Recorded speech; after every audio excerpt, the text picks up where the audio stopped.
পাকিস্তানের মাটিতে তাদের বিপক্ষে প্রথমবার টেস্ট জিতে আইসিসি টেস্ট চ্যাম্পিয়নশিপের পয়েন্ট টেবিলের ৬ উঠে এসেছিল বাংলাদেশ। কিন্তু কয়েক ঘন্টার ব্যবধানে ৭-এ নেমে গেছে শান্ত বাহিনী।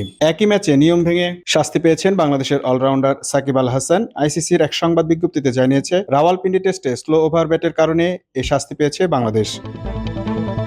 নির্দিষ্ট সময়ের মধ্যে ওভার শেষ করতে না পারায় ৩ পয়েন্ট কাটা গেছে সফরকারীদের। নির্দিষ্ট সময়ে ৩ ওভার পিছিয়ে ছিল বাংলাদেশ। তাদের পয়েন্ট কমে যাওয়ায় ৬ নম্বরে এখন দক্ষিণ আফ্রিকা। এদিকে বাংলাদেশের পাশাপাশি পয়েন্ট কাটা গেছে পাকিস্তানেরও। ১০ উইকেটে হারের দিনে নির্দিষ্ট সময়ের মধ্যে ৬ ওভার পেছনে থাকায় ৬ পয়েন্ট হারিয়েছে তারা। তবে পয়েন্ট হারালেও আগের মতোই অষ্টম স্থানে আছে শান মাসুদের দল। এছাড়া দুই দলকেই আর্থিক জরিমানাও গুনতে হচ্ছে।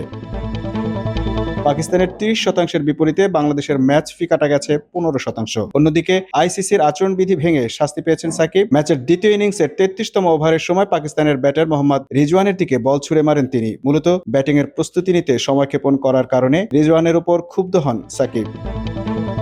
যদিও তার ছুড়ে মারা বল রিজওয়ানের মাথার উপর দিয়ে গিয়ে জমা হয় উইকেট কিপারের লিটন দাসের গ্লাভসে। কিন্তু এই আচরণের কারণে সাকিবের বিরুদ্ধে আইসিসির আচরণবিধির এক ধারা ভাঙার অভিযোগ আনা হয়, যে কারণে ম্যাচ ফির ১০% জরিমানা করার পাশাপাশি একটি ডিমেরিট পয়েন্ট দেওয়া হয়েছে তাকে। পাকিস্তানের মাটিতে তাদের বিপক্ষে প্রথমবার টেস্ট জিতে আইসিসি টেস্ট চ্যাম্পিয়নশিপের পয়েন্ট টেবিলের ৬ উঠে এসেছিল বাংলাদেশ। কিন্তু কয়েক ঘন্টার ব্যবধানে ৭-এ নেমে গেছে শান্ত বাহিনী। একই ম্যাচে নিয়ম ভেঙে শাস্তি পেয়েছেন বাংলাদেশের অলরাউন্ডার সাকিব আল হাসান। আইসিসির এক সংবাদ বিজ্ঞপ্তিতে জানিয়েছে, রাওয়ালপিন্ডি টেস্টে স্লো ওভার ব্যাটের কারণে এ শাস্তি পেয়েছে বাংলাদেশ। নির্দিষ্ট সময়ের মধ্যে ওভার শেষ করতে না পারায় ৩ পয়েন্ট কাটা গেছে সফরকারীদের। নির্দিষ্ট সময়ে ৩ ওভার পিছিয়ে ছিল বাংলাদেশ। তাদের পয়েন্ট কমে যাওয়ায় ৬ নম্বরে এখন দক্ষিণ আফ্রিকা। এদিকে বাংলাদেশের পাশাপাশি পয়েন্ট কাটা গেছে পাকিস্তানেরও। ১০ উইকেটে হারের দিনে নির্দিষ্ট সময়ের মধ্যে ৬ ওভার পেছনে থাকায় ৬ পয়েন্ট হারিয়েছে তারা। তবে পয়েন্ট হারালেও আগের মতোই অষ্টম স্থানে আছে শান মাসুদের দল। এছাড়া দুই দলকেই আর্থিক জরিমানাও গুনতে হচ্ছে।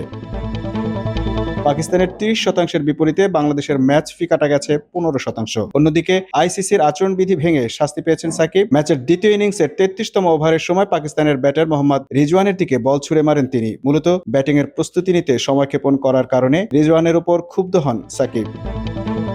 যদিও তার ছুড়ে মারা বল রিজওয়ানের মাথার উপর দিয়ে গিয়ে জমা হয় উইকেট কিপারের লিটন দাসের গ্লাভসে। কিন্তু এই আচরণের কারণে সাকিবের বিরুদ্ধে আইসিসির আচরণবিধির এক ধারা ভাঙার অভিযোগ আনা হয়, যে কারণে ম্যাচ ফির ১০% জরিমানা করার পাশাপাশি একটি ডিমেরিট পয়েন্ট দেওয়া হয়েছে তাকে। Mamun Mahfuz, time news desk.